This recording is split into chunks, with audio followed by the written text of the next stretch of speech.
The story of Cuba's growing Adventist Church begins not with buildings, but with people, faithful, resilient, and ready for something more. In 1994, leaders from Maranatha Volunteers International traveled to Cuba for the first time. What they found was both sobering and inspiring.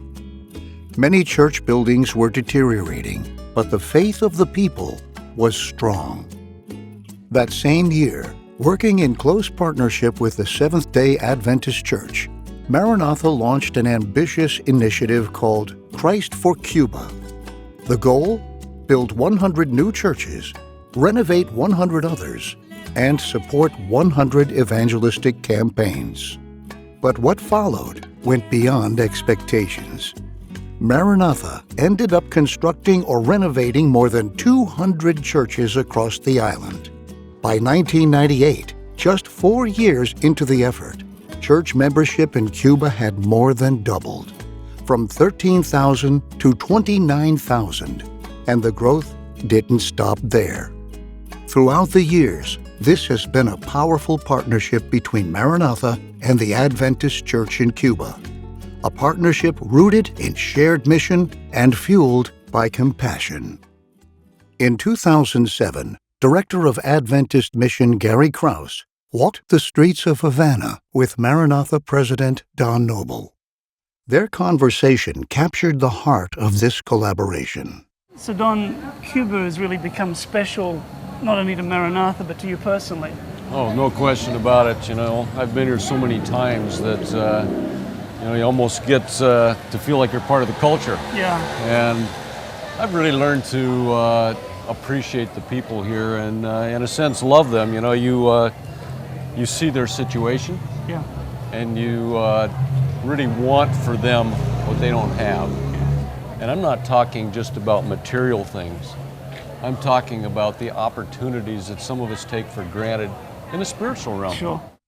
It's that deep love and longing to serve that has driven Maranatha's efforts in Cuba for the past 3 decades. In homes, schools, and in packed worship spaces, people are hungry to hear the gospel. Well, last night when we went to that dedication of that, what do you call it? House of Light. House of Light. We arrived 2 hours late. Yeah. It had been pouring rain. Yeah. And people are just crowding there, waiting still. We go in and we did a head count and it was close to 500 people crowding into the living room of the pastor's house. Right. Yeah. And the reason we were there was to dedicate a building, but it wasn't about a building.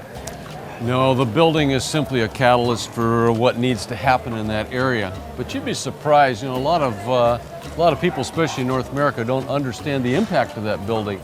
Even a simple structure can become a spiritual lighthouse, transforming lives and communities. And that's why the partnership between Maranatha and the Adventist Church in Cuba continues to this day.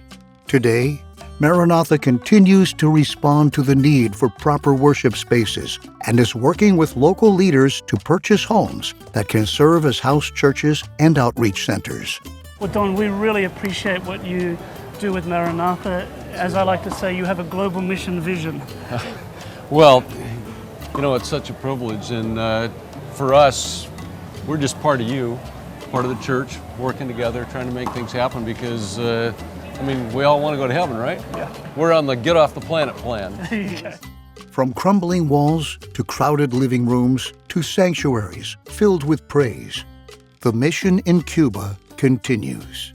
Thanks to faithful members, committed leaders, and a lasting partnership between the church and Maranatha Volunteers International.